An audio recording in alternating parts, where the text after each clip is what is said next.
আপনি কি জানেন প্রতিটি হিন্দু বাঙালির বাড়ির উঠানে কেন একটা তুলসী গাছ থাকে? কেন সেখানে তৈরি হয় একটি বিশেষ মঞ্চ? সেই মঞ্চে কেন প্রতিদিন প্রদীপ জ্বলে? কেউ পাতা ছিঁড়ে না রাতে, আর কেউ হেঁটেও যায় না ওর ছায়ার উপর দিয়ে। এই সব প্রশ্নের উত্তর লুকিয়ে আছে হাজার বছরের প্রাচীন জ্ঞানে। আজকের এই ভিডিওতে আমরা জানবো তুলসী মঞ্চের সত্য ইতিহাস, বৈজ্ঞানিক কারণ, ধর্মীয় গুরুত্ব আর এমন কিছু কথা যা আপনাকে গভীরভাবে ভাবাবে। তুলসী এই নামটা এসেছে সংস্কৃত থেকে, মানে যার তুলনা হয় না।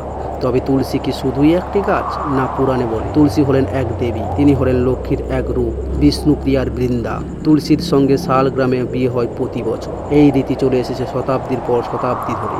এত মর্যাদা কেন? কারণ তুলসী আসলে ভক্তি, পবিত্রতা আর আত্মশক্তির প্রতীক। তাকে মাটির মঞ্চে বসিয়ে পূজা করা হয়, যেমন আমরা মূর্তিতে প্রাণ প্রতিষ্ঠা করি। প্রতিটি প্রাচীন বাঙালির বাড়ির বাস্তুতন্ত্রে একটি জায়গা নির্দিষ্ট ছিল, উঠানে বাড়ির উত্তর পূর্ব কোণে, যেখানে সূর্যের আলো পড়ে সরাসরি। সেই জায়গাতেই তৈরি করা হতো তুলসী মঞ্চ। তুলসী মঞ্চের মাটি দিয়ে তৈরি দেওয়ালটা শুধু সৌন্দর্যের জন্য নয়, ওটা ছিল এক প্রকার আধ্যাত্মিক বেদী, যেখানে বসে থাকতেন তুলসী দেবী। তাই মঞ্চটাকে প্রতিদিন ধুয়ে সাজিয়ে স্নান করিয়ে নতুন পোশাক পরানো হতো। তুলসী মঞ্চ তৈরির রীতি শুরু হয়েছিল প্রায় 2000 বছর আগে। স্কন্দ পুরাণ ও পদ্ম পুরাণে স্পষ্ট বলা আছে, যে ঘরে তুলসী থাকে সেখান থেকে অপবিত্রতা, অসুর শক্তি ও রোগ দূরে থাকে।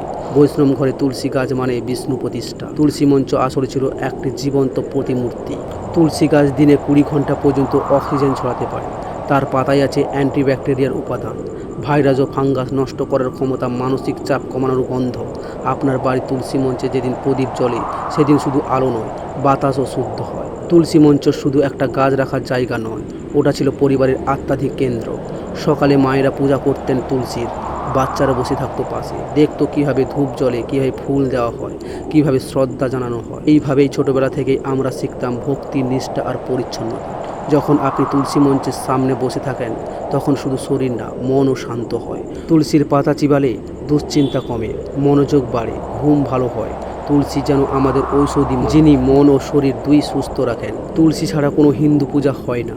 শুধু রুদ্র পূজায় তুলসী ব্যবহার হয় না, কারণ সেখানে তুলসীর শক্তি বিরোধী ধরনের। কার্তিক মাসে তুলসীর বিবাহ হয়, তাকে সাজিয়ে গানে আলোর মিছিল করে। এই তুলসী বিবাহ আসলে এক প্রাকৃতিক ঋতুচক্রের সম্মান, যেখানে মানুষ প্রকৃতির সঙ্গে নিজের সম্পর্ক পুনর্নির্মাণ করে। আজকের আধুনিক ফ্ল্যাটে তুলসী মঞ্চ অনেকটাই হারিয়ে গেছে, কিন্তু কিছু পরিবার এখনও এই প্রথা ধরে রেখেছে। আর দেখা গেছে ওইসব পরিবারে আজও মানসিক শান্তি, পবিত্রতা ও স্বাস্থ্য বেশি।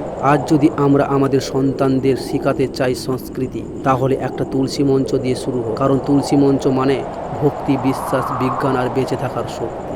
এখানেই ভিডিওটি শেষ করছি। যদি ভালো লাগে চ্যানেলটিকে অবশ্যই সাবস্ক্রাইব করে পাশে থাকবেন।